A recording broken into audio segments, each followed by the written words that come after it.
Hybrid মডেলে ICC champions trophy আয়োজন নিয়ে আলোচনায় বেশ একটা বড় সময় পার করতে হয়েছে আইসিসিকে।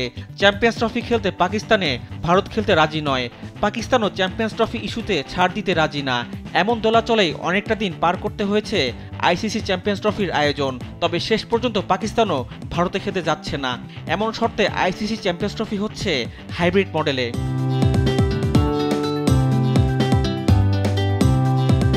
এমন আয়োজনের পর পাকিস্তান আর্থিকভাবে ক্ষতিগ্রস্ত হচ্ছে, সেটা মেনে নিয়েই বড় রকমের একটা আর্থিক ক্ষতিপূরণ দিচ্ছে আইসিসি। যদিও ঠিক কী পরিমাণে ক্ষতিপূরণ আইসিসি থেকে পাচ্ছে পাকিস্তান তা এখন পর্যন্ত জানা যায়নি, কিন্তু ক্ষতিপূরণের পাশাপাশি অন্য এক পথ থেকেও বাড়তি আয় নিশ্চিত হয়েছে পাকিস্তানের।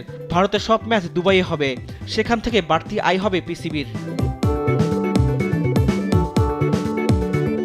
গ্রুপ পর্বে ভারতের 3টি খেলা দুবাইয়ে হবে, একটি সেমিফাইনালও হবে সেখানে।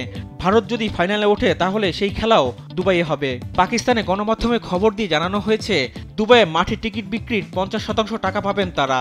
আমিরাত ক্রিকেট বোর্ডের সঙ্গে সেই চুক্তি শেষ পর্যায়ে রয়েছে। দুবাই ক্রিকেট স্টেডিয়ামে 25,000-এর বেশি দর্শক আসন রয়েছে। ভারত পাকিস্তান ম্যাচ তো বটেই, ভারতের বাকি ম্যাচেরও সব টিকিট বিক্রি হয়ে যাবে এমন প্রত্যাশা করছেন সকলে। আর টিকিট বিক্রির অর্ধেক টাকা পাবে পাকিস্তান ক্রিকেট বোর্ড। ভারতের আপত্তির পর এক সময় চ্যাম্পিয়ন্স ট্রফি আয়োজন ঘিরে সংশয় দেখা দিয়েছিল। শেষ পর্যন্ত সেই সমস্যা মিটেছে আইসিসির প্রস্তাব অনুযায়ী হাইব্রিড মডেল মেনে নেয়ার ফলে। অর্থাৎ ভারত সে দেশে খেলতে যাবে না, বাকি দলগুলো পাকিস্তানি খেলবে। অবশ্য পরবর্তীতে ভারতে আইসিসি প্রতিযোগিতা হলে পাকিস্তানও খেলতে আসবে না, তারাও নিরপেক্ষ দেশে খেলবে বলে জানিয়ে দিয়েছে আইসিসি।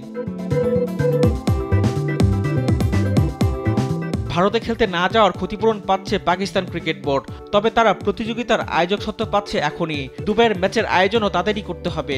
মূলত সে কারণেই আইসিসি আলাদা করে অর্থ দিচ্ছে পাকিস্তানকে। এবারে টিকিট বিক্রি থেকেও বাড়তি অর্থ নিশ্চিত হচ্ছে পাকিস্তানের। ইফাত আঞ্জুম, দেশ টিভি, স্পোর্টস ডেস্ক।